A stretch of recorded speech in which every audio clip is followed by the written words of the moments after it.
Hello. Fe'l yoki fe'li. Farqi nimada?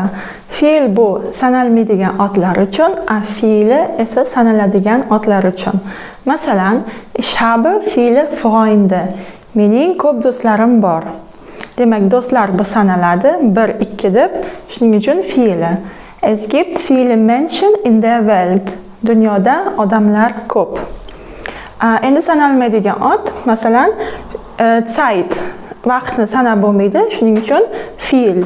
Ich habe viel Zeit. Mening ko'p vaqtim bor yoki mening vaqtim ko'p. Elon Musk hat viel Geld. Elon Muskning puli ko'p. O'ylashingiz mumkin, pul sanaladi-ku deb, lekin pulni bitta pul, ikkita pul, uchta pul deb sanab bo'lmaydi. Uni faqat qanchaligini, ya'ni 100 ming, 2 ming, 200 ming deb shunaqa sanasa bo'ladi. 1, 2 deb sanab bo'lmaydi. Shuning uchun pul ham bu sanalmaydigan otlarga kiradi. Cheers!